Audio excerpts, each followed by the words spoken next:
Dr. Cowen, we know each other, We do. but we didn't realize that. No, it's been 28 years or something like That's that. right. So I want to focus on two things. One is, I will. So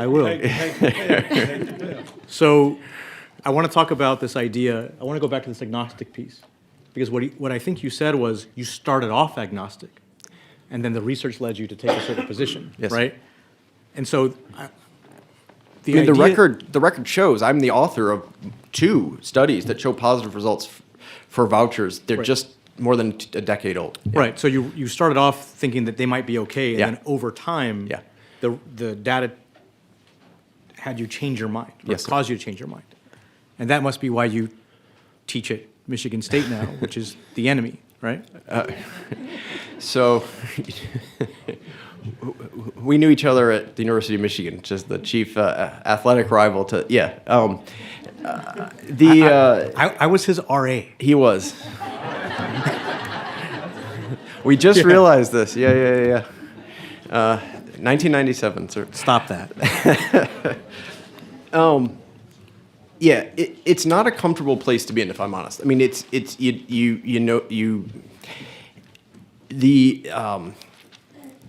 the easy part about it, though, is that the results really are very clear, and they're clear as far as, it's like sometimes we know what's going on, and in this case, we know what's going on. It's very simple.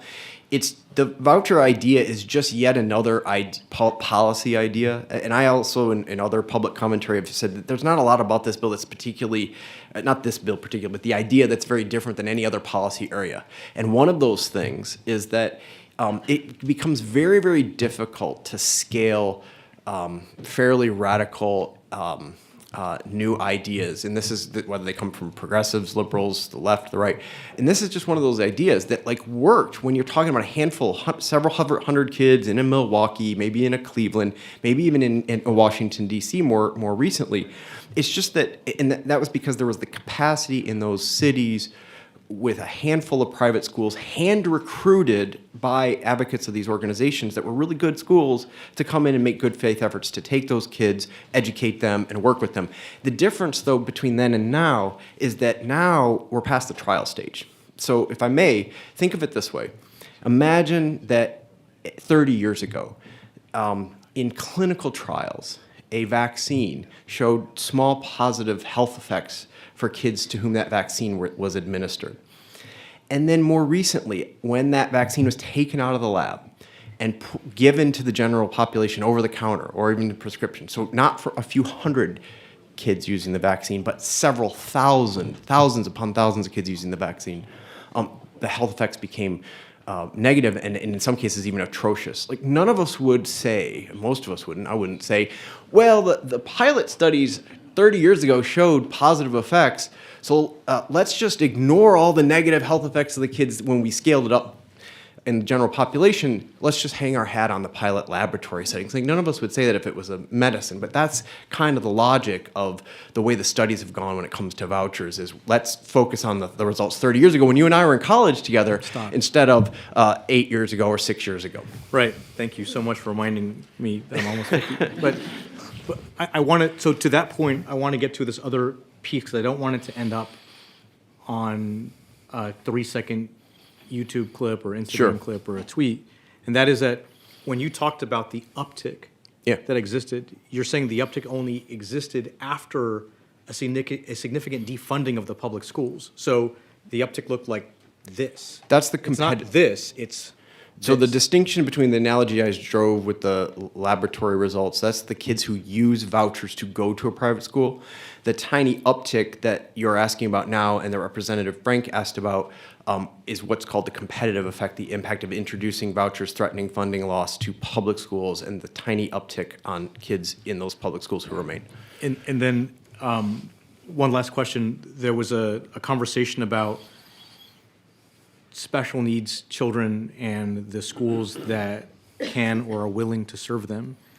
And there's an idea, a thought, maybe even a hope that if we were to do this, that the natural consequence of that would be that there are more schools that open and more options that are made available to them because the voucher exists.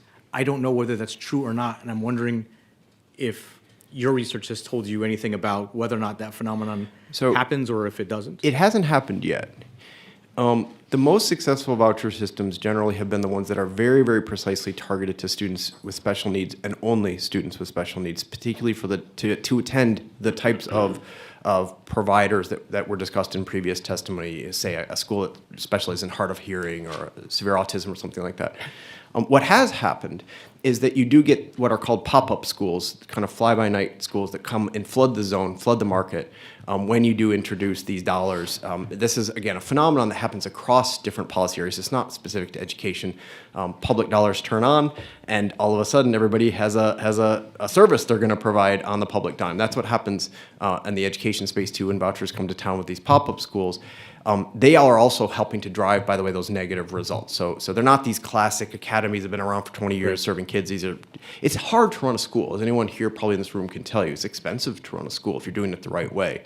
And what happens is these pop-up schools don't often survive very long in the market. So they come in, they're there for 2 or 3 years, and then they close down, leaving a lot of these kids they promised to help stranded. The schools that have been in place for a long time before vouchers turn on, they don't tend to close as frequently, usually because they're better at what they do. So if we're talking about kind of the market and as it expands, is again usually these kind of pop-ups, and those are the ones that I worry a bit about. Yeah. I appreciate that.